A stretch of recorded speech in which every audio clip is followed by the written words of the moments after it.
This podcast introduces you to using more specific search engines outside of the Essex catalogue.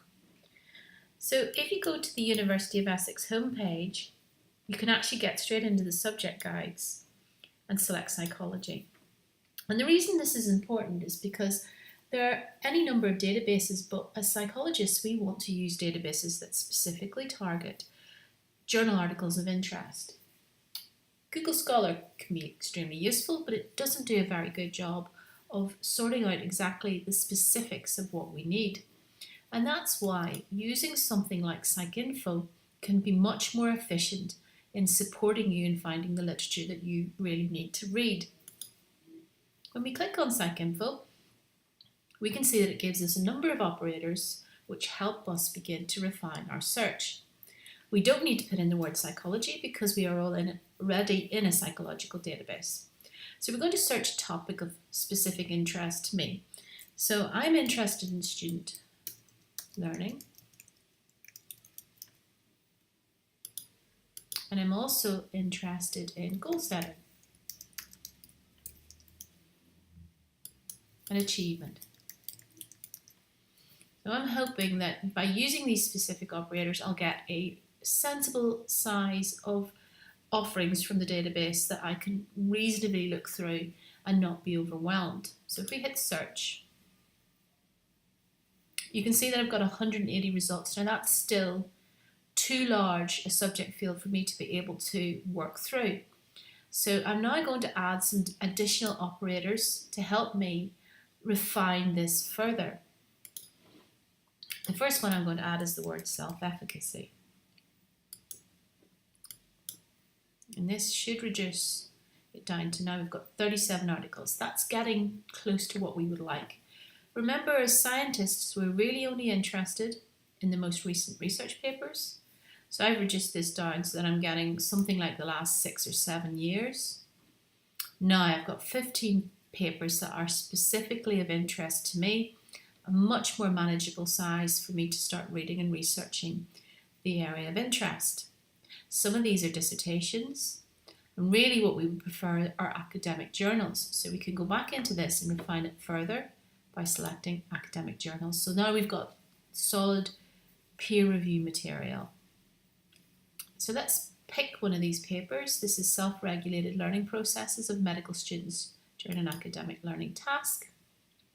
And you can see here that I can get full access to the PDF at this point and read it at my leisure. If we go back for a second, you can also see that what PsycInfo does, which is really helpful, is it marks your search strategy. So it's quite clear and transparent what you've actually done to limit the articles in the way that you have, and that helps you map your progress. And for things like systematic reviews, you've actually got to be quite specific and report this information. A second strategy that you can use is to look at the research paper and to use a process known as snowballing. So we're looking through the research paper and we might come across something that we're particularly interested in.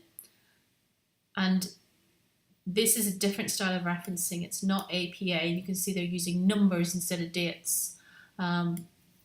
Because it's a medical journal, they use different styles. But this paper may be of real interest to me, so I'm going to scroll down the bottom and see if I can locate it.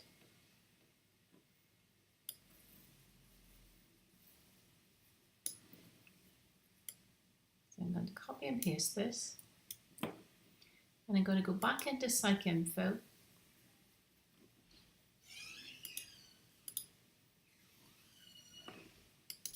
And what I can do is I can remove all of these operators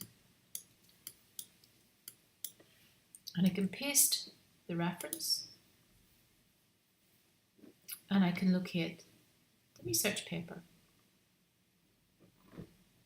I may also be specifically interested in something that a researcher has done and want to look at their other publications. So we can start a new search and type in their name in the author field. And we can see that there are looks to be 12 papers of potential interest.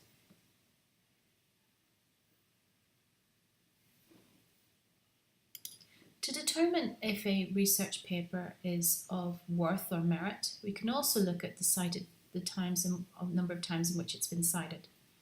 So, for example, this one's been cited 35 times, this one 145 times, so this potentially is quite an interesting paper, but we can see it's not relevant at all to the area that I'm interested in researching.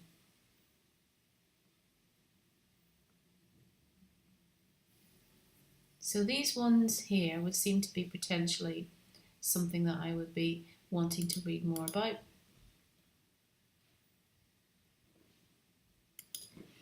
I can also use the Plum metrics to find out a little bit more about the usage of the paper, which again will tell me its impact and how important it is to the field. So lots of people reading the abstracts, but only a few people reading the full text.